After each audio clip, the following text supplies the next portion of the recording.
My name is Norma Ramos, and I'm a parent to an individual served by the San Diego Regional Center.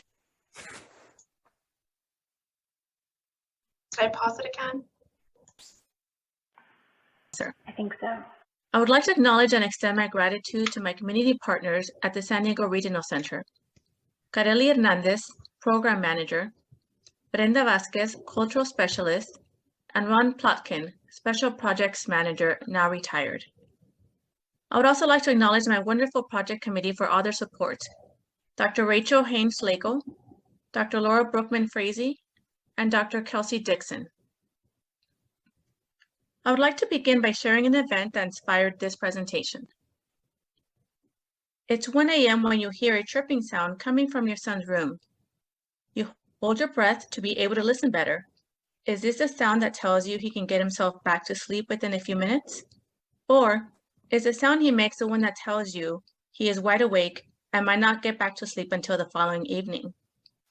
You realize it's the latter, and you get your supplies ready, comfy blanket and pillow to use on the couch downstairs as you settle yourself for hours of keeping an eye on your 10-year-old autistic son. He will spend the next few hours running up and down the hall while he fidgets with his favorite beads in his hands. A few hours later, you hear another sound. This one is your alarm. It's 6 a.m. and it's time to get ready for your full-time job. Mental health awareness seems to be everywhere right now. May, after all, is Mental Health Awareness Month. The focus appears to be on youth and adults in general.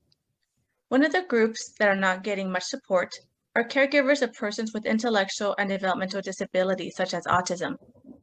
Specifically, caregivers from underserved communities where English is not their primary language. These caregivers are dealing with intense chronic stress that comes from the everyday struggle to provide care for their loved ones.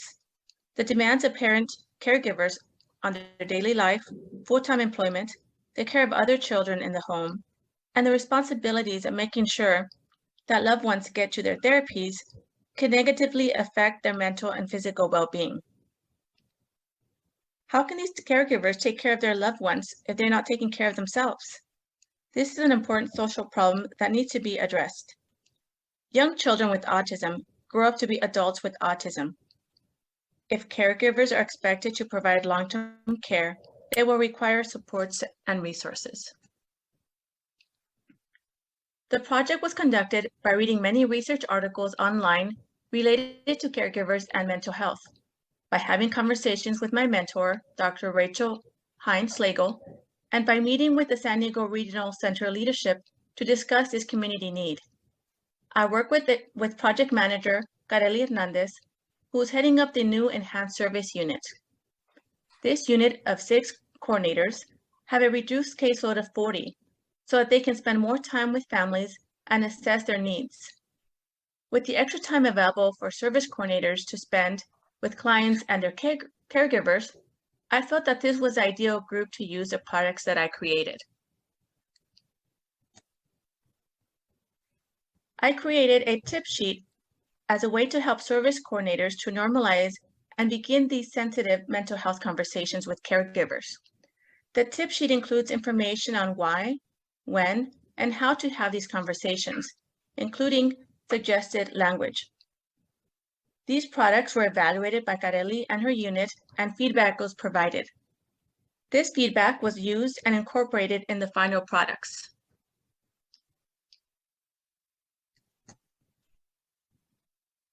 I also created a mental health resource list for service coordinators to provide to caregivers at their annual check-in. The resource list is separated into English and Spanish resources. They include support groups, anxiety and depression self-screening, and a 24-hour free hotline crisis line. Additional programs for which these resources will be used include the Puente Project and the San Isidro Healthcare Coordination Program. Tools are designed to assist service coordinators to support, build trust, and empower caregivers to seek out mental health supports. Tools can help normalize conversations about mental health, especially among underserved populations that are less likely to seek support due to stigma, language, and cultural barriers. These tools can be used beyond the Enhanced Service Unit and beyond the San Diego Regional Center. These tools can be used in all 21 regional centers in the state once caseload ratios decrease and service coordinators can have more time to spend with caregivers and offer the mental health products created. Thank you very much.